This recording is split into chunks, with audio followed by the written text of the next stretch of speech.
நீதிநெறி கதைகள். கதையோட தலைப்பு பால் கிணறு. வாங்க கதைக்குள்ளே போகலாம். டோலக்பூர்னு ஒரு அழகான கிராமம். அந்த கிராமத்தில் துளசி ராம்ராஜுன்றவங்களுக்கு கிருஷ்ணன் ஒரு பையன். இந்த கிருஷ்ணனுக்கு அம்மா மட்டும்தான். அவங்க அம்மாவால் நடக்க முடியாது. வீல் சேரில் தான் கிருஷ்ணன் எங்கேனாலும் அவங்க அம்மாவை கூட்டிகிட்டு போவாங்க. அவங்க அப்பா இறந்து 15 வருஷம் ஆகுது. அந்த கிருஷ்ணன் அவங்க ஊர்லேயே வியாபாரம் பார்த்துட்ருக்குறாங்க. அவங்களுக்குன்னு சொந்தமாக நிலமும் இருக்குது. அந்த நிலத்துல முன்னாடியெல்லாம் விவசாயம் பார்த்துட்டு இருந்தாங்க. தண்ணி பஞ்சம் ஆகிப்போச்சுங்கிறதுனால விவசாயத்தில் வறட்சி ஆகிப்போச்சு. இதுக்கப்புறமும் நம்ம விவசாயம் பார்க்க முடியாதுன்னு சொல்லிட்டு விவசாயத்தை விட்டுட்டு வியாபாரத்தை தொடங்கிட்டாங்க. இருந்தாலும் விவசாயத்தை பார்க்கணுங்கிற எண்ணம் ஓடிட்டே இருக்குது. நம்ம ஊரில் தண்ணி பஞ்சம் மட்டும் இல்லைன்னா விவசாயத்தில் நம்மளை அடிச்சுக்கிறதுக்கு யாருமே இல்லை. ஆனால் என்ன பண்ண முடியும்? இப்போதைக்கு விவசாயம் தான் நம்மளால் பார்க்க முடியலையே. சரி, அதுக்குன்னு ஒரு காலகட்டம் வரும். என்றைக்கோ ஒரு நாள் கண்டிப்பாக தண்ணி பஞ்சம் தீரதானே போகுது. அது வரைக்கும் நாம் கொஞ்சம் பொறுமையாக இருப்போம். ஆனால் அது வரைக்கும் நாம் சும்மாவே இருக்க முடியாதே. நம்ம ஊரில் உள்ளவங்களெல்லாம் கூப்பிட்டுட்டு போராட்டம் பண்ணுவோம் அப்படின்னு நினைக்கிறாங்க. தண்ணி பஞ்சத்தை பற்றி அவங்க அம்மா கிட்ட எல்லா விஷயத்தையும் கிருஷ்ணன் சொன்னதுக்கு அவங்க அம்மா சொல்கிறாங்க, கிருஷ்ணா, உடனே இந்த மாதிரி வேலையெல்லாம் பார்க்காத. போராட்டத்தில் ஆரம்பிக்கக்கூடாது. முதல்ல நாம் மனு எழுதி தரணும். அதுக்கான ஏற்பாடுகளை செய்டா. அதை விட்டுட்டு எடுத்தோனையுமே போராட்டம்னு போனால் எப்படி? மனு எழுதி நம்ம ஊர் தலைவர்கிட்ட போய் கொடுப்போம். அவங்க என்ன நடவடிக்கை எடுக்கிறாங்கன்னு பார்க்கலாண்டா அப்படிங்கிறாங்க. சரிம்மா, நீங்கள் சொல்கிறதும் நல்ல யோசனையாக தான் இருக்குது.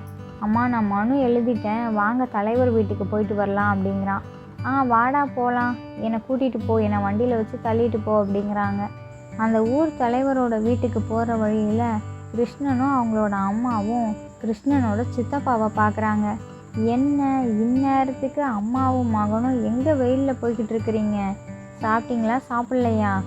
எதுக்காகவும் உங்கள் அம்மா வெளியிலேயே வரமாட்டாங்களே, இன்றைக்கி மட்டும் என்ன வெளியிலலாம் வந்திருக்கிறாங்க?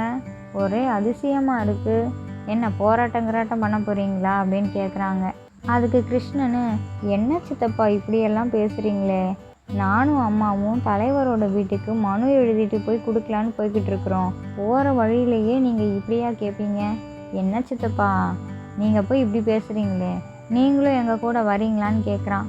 அதெல்லாம் எனக்கு நேரம் கிடையாதுடா மகனே, நீயும் உங்கள் அம்மாவும் போயிட்டு வாங்க.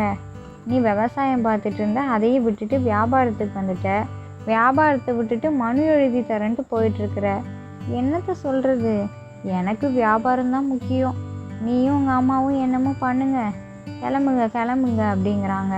கிருஷ்ணா, வாடா கிளம்பலாம். இன்னும் கொஞ்ச நேரம் கூட என்னால் இங்கே இருக்க முடியாது. வா, நம்ம வந்த வேலையை பார்த்துட்டு வீட்டுக்கு கிளம்புவோம் அப்படிங்கிறாங்க அவங்க அம்மா. சரிம்மா, வாங்கம்மா போகலான்னு சொல்லிட்டு மறுபடியும் கிளம்பிட்டாங்க. எப்பா, அம்மாவுக்கும் மகனுக்கும் இவ்வளோ கோபம் வருதே. சின்னதாக ஏதாவது சொல்லிடக்கூடாதே, அப்படியே கோபம் உச்சந்தலைக்கு ஏறிடும் போல இருக்கு. சரி, மனு எழுதி தர போகிறாங்களா? என்ன நடக்குதுன்னு பார்ப்போம். எத்தனையோ பேர் மனு எழுதி தந்திருக்கிறாங்க. இவங்க எழுதி தர மனுவில் தான் எல்லாம் விடிவு காலம் பிறக்க போதா? சரி, போட்டும், நமக்கு தொல்லை இல்லாமல் இருந்தால் சரி அப்படின்னு சொல்லிட்டு அவரும் அவரோட கடை வியாபாரத்தை பார்க்க ஆரம்பிச்சிட்டாரு. கிருஷ்ணன் அவங்க அம்மாவை வீல் சேரில் உட்கார வச்சுக்கிட்டு தலைவரோட வீட்டுக்கே வந்துட்டாங்க.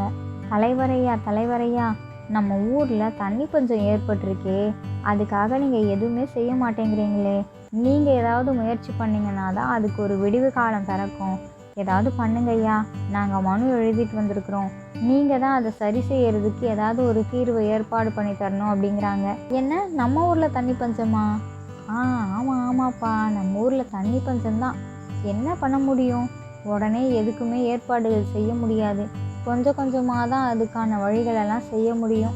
சரி, நான் அதுக்காக என்னென்ன பண்ணணுமோ பண்ணுறேன். இந்த மனுவை மட்டும் கொடுத்துட்டு போங்க அப்படிங்கிறாங்க. இந்தாங்க ஐயா அப்படின்னு கொடுத்துட்டு கிருஷ்ணனும் அவங்க அம்மாவும் கிளம்பிட்டாங்க. தலைவரோட வீட்டுக்கு போயிட்டு வந்ததுக்கப்புறம் கிருஷ்ணன் அவங்களோட வியாபாரத்தை பார்க்க ஆரம்பிச்சிட்டாரு. அவங்க அம்மா வீட்டில் உள்ள சமையல் வேலை, மற்ற எல்லா வேலைகளையுமே பார்த்துட்டு ஓய்வெடுக்க ஆரம்பிச்சிட்டாங்க. அன்னைக்கு இரவு நேரம் ஆயிடுச்சு. 2 பேருமே சாப்பிட்டுட்டாங்க. அவங்க அம்மா களைப்பில் சாப்பிட்ட உடனேயுமே கொஞ்ச நேரத்துலேயே தூங்கிட்டாங்க. ஆனால் இந்த கிருஷ்ணனுக்கு தூக்கமே வரல. என்ன, நமக்கு தூக்கமே வரமாட்டேங்குதே. சரி நம்ம கொஞ்சம் வெளியில் காற்று வாங்கிட்டு வரலாம் அப்படின்னு சொல்லிட்டு அப்படியே நடந்து வந்துட்டுருக்குறாங்க. பார்த்தா தூரத்தில் ஒரு ஆறு தெரியுது. பக்கத்தில் போய் பார்ப்போம், ஜிலு ஜிலுன்னு காற்று வரும் அப்படின்னு சொல்லிட்டு வந்துட்டாங்க. அப்படியே காற்று வாங்கிக்கிட்டே போனவங்க ஒரு பெரிய பாறையில் போய் உட்காந்துக்கிட்டாங்க. நல்லா இருக்குது, இயற்கையான சூழலில் இருக்கும்போது எவ்வளோ அருமையாக இருக்குது அப்படின்ட்டு ஒவ்வொரு கல்லாக எடுத்து தண்ணிக்குள்ளே போட்டுகிட்டே இருக்கிறாங்க. அப்போன்னு பார்த்து திடீர்னு தண்ணி தெறிக்குது. என்ன, நம்ம கல்லை இந்த பக்கம் தானே போட்டுட்டு இருந்தோம், வேற ஒரு பக்கத்துல இருந்து தண்ணி தெறிக்குதே. சரி இதெல்லாம் வேண்டாம், நம்ம அமைதியாக காற்று வாங்கலாம்னு சொல்லிட்டு காற்று வாங்கிக்கிட்டு இருக்கிறாங்க. அப்போ மறுபடியுமே தண்ணி தெறிக்குது. அடடா, நம்ம ஒன்றுமே பண்ணவே இல்லையே, அப்படி இருந்துமே நம்ம மேலே தண்ணி தெறிக்குதே அப்படின்ட்டு கிட்ட போய் பார்க்குறாங்க. பார்த்தா ஒரு பெரிய முதலையை பார்த்தோன்னே கிருஷ்ணனுக்கு ரொம்ப அதிர்ச்சியாகி போச்சு. பயம் தாங்க முடியல. இப்போ வீட்டுக்கு ஓடிடலாம் அப்படின்னு நினைக்கிறாங்க. ஆனால் ஓடுனா நம்ம பின்னாடியே துரத்திட்டு வந்தால் என்ன பண்ணுறது அப்படின்ட்டு பொறுமையாக நின்றுட்டுருக்குறாங்க. அந்த முதல்ல கொஞ்சம் கொஞ்சமாக பக்கத்தில் வருது. இவரும் கொஞ்சம் பயம் தெரியாத மாதிரியே அமைதியாக நின்றுட்டுருக்கிறாரு. பாவம் அந்த முதலையோட காலில் ஏதோ குத்தி அடிபட்டு ரத்தம் வந்துட்டுருக்குது. சே, இந்த முதல்ல பாவம், இதனால தான் அதால் நடக்க முடியாமல் வந்துட்டே இருந்திருக்க போல இருக்குது. சரி நம்ம அதுக்கு மருந்து போட்டு விடுவோம்னு சொல்லிட்டு அந்த கம்பியை எடுத்து விட்டுட்டு அவர்கிட்ட இருந்த துணியை கிழித்து அந்த முதலையோட காலில் சுற்றி விடுறாங்க. அதுக்கப்புறம் அந்த முதல்ல அவங்கள பார்த்தோன்னையும் ஒரு தேவதை மாதிரி கடல் கன்னியாக உருமாறிடுச்சு. கிருஷ்ணன் அப்படியே வியந்து பார்க்குறாங்க. என்ன, முதலையாக இருந்தது கடல் கன்னியாக மாறிடுச்சே, இது கனவா நனவா? ரொம்ப ஆச்சரியமாக இருக்கே. இந்த உலகத்தில் என்ன நடக்குதுன்னே தெரியலையே, என்னை சுற்றி ஆச்சரியமாக நடக்குதே. கடல் கன்னி தானே நீங்கள், எப்படி இங்கே வந்தீங்க? அதுவும் நீங்கள் முதலையாக இருந்தீங்க, இப்போ கடல் கன்னியாக மாறிட்டீங்களே, என்னால் நம்பவே முடியல. சொல்லுங்கள் கடல் கன்னி, சொல்லுங்கள், நீங்கள் எப்படி இங்கே வந்தீங்க? சொல்லுங்கள் கடல் கன்னி, எனக்கு ஒன்றுமே புரியல. ஆனால் உங்களை பார்த்தோன்னே எனக்கு ரொம்ப சந்தோஷமாக இருக்குது அப்படிங்கிறாரு. கடல் கன்னி ஒரு அழகான குரலில் பேச ஆரம்பிக்கிறாங்க. கிருஷ்ணன் கிருஷ்ணன் அப்படின்னு சொல்கிறாங்க. என் பேர் உங்களுக்கு தெரியுது கடல் கன்னி. ஐயோ, நீங்கள் என்னோடய பேரெல்லாம் சொல்கிறீங்களே, உங்களோட குரல் ரொம்ப அழகாக இருக்குது. என்னோடய பேரை இவ்வளோ அழகாக கூப்பிடுறீங்களே, என்னோட அம்மா கூப்பிடுற மாதிரியே இருக்குது அப்படிங்கிறாரு. அந்த கடல் கன்னி சொல்கிறாங்க, இன்றைக்கி காலையில் நீங்களும் உங்கள் அம்மாவும் தலைவரோட வீட்டுக்கு போயிட்டு வந்தீங்கல்ல, அந்த எல்லா விஷயமும் தெரியும். உங்களோட வாழ்க்கையில் என்னென்ன நடந்ததோ எல்லா விஷயங்களும் ஒன்று விடாமல் எனக்கு தெரியும். உங்களுக்கு இந்த ஊரில் தண்ணி பஞ்சம் இருக்குது, தண்ணி பஞ்சம் தீரணும், அவ்வளோதானே. அதுக்கு நான் என்ன பண்ண முடியுமோ எல்லாமே பண்ணுறேன் அப்படிங்கிறாங்க. உங்கள் ஊருக்கு தண்ணி பஞ்சம் வந்ததுக்கான காரணமே நான் தான். என்னோடய சாபத்தால் தான் இந்த ஊருக்கே தண்ணி பஞ்சம் வந்தது. ஆனால் அந்த சாபத்தை நீங்கள் நிவர்த்தி பண்ணிட்டீங்க. இதுக்கப்புறம் உங்கள் ஊருக்கு தண்ணி பஞ்சமே கிடையாது. அடிபட்ட முதலையாக இருந்த எனக்கு நீங்கள் மருந்தெல்லாம் போட்டு விட்டீங்கல்ல, அதுலேயே என்னோடய சாபம் நிவர்த்தி ஆயிடுச்சு. அதனால தான் நான் கடல் கன்னியாகவே மாறினேன். என்னோடய பழைய உருவத்துக்கு நான் வந்துட்டேன். என்னோடய சாபத்தை நீக்கினதுக்கு ரொம்ப நன்றி கிருஷ்ணன் அப்படிங்கிறாங்க. கிருஷ்ணன், உங்கள் வீட்டு பக்கத்தில் ஒரு பெரிய கிணறு ஒன்று இருக்குல்ல, அந்த கிணறுல போய் பாருங்கள். பகல் நேரம் முழுக்க தண்ணீர் கிணறாக இருக்கும், இரவு நேரம் ஆயிட்டா பால் கிணறாக மாறிடும். அந்த பால் கிணறுல உள்ள பாலை எடுத்து அந்த ஊரில் உள்ள மக்கள் எல்லாத்துக்கும் தந்தீங்கன்னா அவங்களோட முதுமையெல்லாம் இளமையாக மாறிடும். பகல் நேரத்தில் தண்ணீர் கிணறாக மாறிடும்ல, அப்போ அந்த தண்ணீரை எடுத்து நீங்கள் விவசாயத்துக்கு உங்களுக்கு தேவையான அத்தியாவசிய தேவைகளுக்கெல்லாம் நீங்கள் பயன்படுத்திக்கலாம் அப்படிங்கிறாங்க. சரி கடல் கன்னி, நீங்கள் சொல்கிற மாதிரியே நான் கிணத்துல போய் பார்க்குறேன். எங்களுக்கு ரொம்ப உதவியாக இருக்கும் நம்புகிறேன். உங்களை சந்தித்தது எனக்கு ரொம்ப சந்தோஷமாக இருக்குது. நன்றி கடல் கன்னி அப்படின்னு சொல்கிறாங்க. நன்றியெல்லாம் இருக்கட்டும் கிருஷ்ணன், இப்போ நான் போயிட்டு வரேன்னு சொல்லிட்டு அந்த கடல் கன்னி மாயமாக மறைஞ்சு போயிட்டாங்க. கிருஷ்ணனும் அப்படியே நடந்து வந்து அவங்க வீட்டுக்கு வந்துட்டாங்க. வீட்டு பக்கத்தில் இருக்கிற பெரிய கிணத்துல போய் எட்டி பார்க்குறாங்க. பார்த்தா அந்த கடல் கன்னி சொன்ன மாதிரியே பால் கிணறாக இருக்குது. கிருஷ்ணனுக்கு ரொம்ப அதிர்ச்சியாகவும் சந்தோஷமாகவும் ஆயிடுச்சு.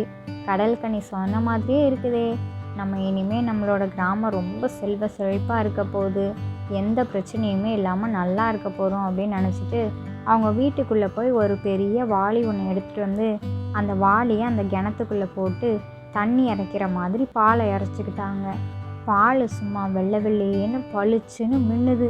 அதை ருசித்து பார்க்கலாமேன்னு சொல்லிட்டு கொஞ்சமாக எடுத்து வாயில் வச்சு பார்க்குறாங்க. மாட்டோட பசும்பால் எப்படி இருக்குமோ அதே சுவையில் ரொம்ப திக்காக இருந்தது. அந்த பாலை கிருஷ்ணன் ருசித்ததுமே இருக்கிற இளமையை விட இன்னும் கம்மியான இளமை வயசுக்கு போயிட்டாரு. மறுநாள் விடிஞ்சிருச்சு. அவங்க அம்மா எழுந்திரிச்சிட்டாங்க. எல்லா விஷயங்களையுமே ஒன்று விடாமல் கிருஷ்ணன் அவங்க அம்மா கிட்ட சொல்லிட்டாங்க. இரவு நேரத்தில் கிருஷ்ணன் கிணத்துலேருந்து தண்ணி இறைக்கிற மாதிரி பாலை இறைச்சாருல்ல, அந்த பாலை எடுத்துகிட்டு வந்து அவங்க அம்மா கிட்ட கொஞ்சம் கொடுக்குறாங்க. அவங்க அம்மா குடித்தோனையுமே அவங்களோட கால்கள் எல்லாமே தானாக சரியாயிடுச்சு. முன்னாடி எப்படி இளமையாக இருந்தாங்களோ அவங்களாவே தானாக நடந்தாங்களோ அதே மாதிரி தானாகவே நடக்க ஆரம்பிச்சிட்டாங்க. கிருஷ்ணா கிருஷ்ணா, என்னாலேயே நம்ப முடியல. இந்த ஊரில் உள்ள மக்கள் எல்லாம் எப்படி நம்ப போகிறாங்கன்னே தெரியல. நம்ம மட்டும் நல்லா இருக்கக்கூடாதுடா, இந்த ஊரே நல்லா இருக்கணும். இந்த செய்தியை போய் நம்ம ஊர் தலைவர்கிட்ட போய் சொல்லிட்டு வா அப்படிங்கிறாங்க. சரிம்மா, நான் இப்போவே தலைவரோட வீட்டுக்கு போய் நடந்த எல்லா விஷயங்களையுமே சொல்கிறேன்ட்டு போகிறாங்க. தலைவரோட வீடு வந்துருச்சு.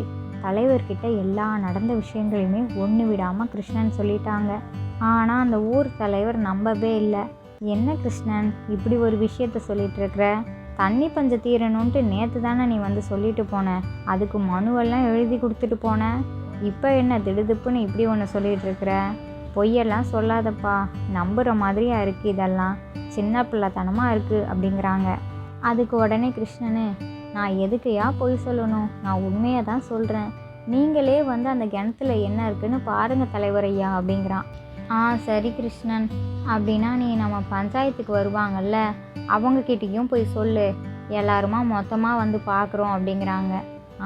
சரிங்க தலைவரையா, நான் கண்டிப்பாக எல்லாருக்கிட்டையுமே சொல்கிறேன், நீங்கள் எல்லாருமே வந்து பாருங்க ஐயா அப்படிங்கிறான். அப்படியே எல்லார்கிட்டையுமே சொல்லிவிட்டு அவனும் வீட்டுக்கு வந்துட்டான். அதுக்கப்புறமா அந்த தலைவரும் மற்றவங்களும் அந்த கிணத்து பக்கத்தில் வந்துட்டாங்க. கிணத்துக்குள்ளே அப்படி என்ன தான் இருக்குன்னு சொல்லி எட்டி பார்க்குறாங்க. பார்த்தா கிணத்துல அவ்வளோ தண்ணியாக இருக்குது. தண்ணியே இல்லாத கிணறு திடீர்னு ஒரு நாளில் எப்படி இவ்வளோ தண்ணி வந்துச்சுன்னு ஆச்சரியமாயிட்டாங்க. சரி, இது காணல் நீராக கூட இருக்கும், ஒரு வாளி எடுத்துகிட்டு வாங்க அப்படிங்கிறாங்க. அந்த வாளியை கிணத்துக்குள்ளே போட்டு தண்ணி இறைக்கிறாங்க. பார்த்தா உண்மையான சுத்தமான தண்ணீர் தான். அதுக்கப்புறம் எல்லாருமே மறுபடியும் இரவு நேரத்துலேயும் வராங்க. இவன் பால் கிணறாக மாறுன்னு சொல்லியிருக்கான்ல, அதுவும் உண்மையாக பொய்யான்னு நம்ம பார்க்கணும்ல அப்படின்ட்டு அதுக்காக வந்திருக்கிறாங்க. அதே மாதிரி கிணத்துல ஒரு வாளியை போட்டு பால் கிணத்துல பாலை இறைக்கிறாங்க. உண்மையாலுமே சுத்தமான பசுமாட்டு பாலாக அப்படியே வந்தது, ரொம்ப திக்கா. கிருஷ்ணன், ஆமாடா கிருஷ்ணன், நீ சொல்கிறது எல்லாமே உண்மைதான். உன்னை நாங்கள் என்னமோ நினச்சோம், ஆனால் நீ உண்மையை தான் சொல்லியிருக்கிற. ரொம்ப சந்தோஷமாக இருக்குடா. இனிமே நம்ம ஊருக்கு எந்த பஞ்சமும் வறட்சியுமே கிடையாது. ரொம்ப சந்தோஷமாக செழிப்பாக இருக்க போகிறோம். எல்லாத்துக்குமே காரணம் நீ தான் அப்படிங்கிறாங்க. அதுக்கப்புறம் அந்த ஊரில் உள்ள மக்கள் எல்லாருமே இரவு நேரத்தில் அவங்களுக்கு தேவையான பாலெல்லாம் எடுத்து சமையலுக்கு பயன்படுத்திக்கிறாங்க. எல்லாரோட இளமையுமே இன்னும் கொஞ்சம் இளமைக்கு மாறிட்டாங்க. அதுக்கப்புறம் அந்த டோலக்பூரில் உள்ள மக்கள் எல்லாருமே ரொம்ப சந்தோஷமாகவும் இளமையாகவும் எந்த நோய் நொடிகள் இல்லாமல் செழிப்பாக சந்தோஷமாக வாழ ஆரம்பிச்சிட்டாங்க. இந்த கதையிலேருந்து நாம் என்ன தெரிஞ்சுக்கணும் அப்படின்னா, நமக்கு கஷ்டகாலம் இருந்தாலும் அதிலேருந்து நாம் மீண்டு வந்துடுவோம் அப்படிங்கிற நம்பிக்கை நமக்கு ஆழமாக ஆணித்தரமாக இருந்ததுன்னா அந்த கஷ்டத்துலேருந்து நாம் சுலபமாக மீண்டு வந்துடலாம். அதுக்கப்புறம் இன்னொரு விஷயம் என்ன அப்படின்னா, இந்த உலகத்தில் நம்மக்கிட்ட எவ்வளோக்கு எவ்வளோ நல்ல விஷயங்கள் இருக்குதோ அதை நாம் எந்த அளவுக்கு நல்ல முறையில் செயல்படுத்திக்கிட்டு வருமோ நமக்கும் நல்ல விஷயங்கள் நடந்துக்கிட்டே தான் இருக்கும். நல்ல விஷயங்களை செய்யுங்க. தனக்கு முதல்ல அது நல்ல விஷயமா இருந்தால் அது அந்த ஊருக்குமே நல்ல விஷயமாக தான் போய் அமையும். இந்த கதை பிடிச்சிருந்தா லைக் பண்ணுங்கள், ஷேர் பண்ணுங்கள். உங்களோட கருத்துக்களை கமெண்ட் பாக்ஸில் கமெண்ட் பண்ணுங்கள். இது மாதிரி சுவாரஸ்யமான கதைகள்லாம் பார்க்கணுமா? ப்ளீஸ் நம்மளோட சேனலை சப்ஸ்கிரைப் பண்ணுங்கள். இதோட அடுத்த கதைகள் வீடியோவில் பார்க்கலாம். ஓகே, பாய்.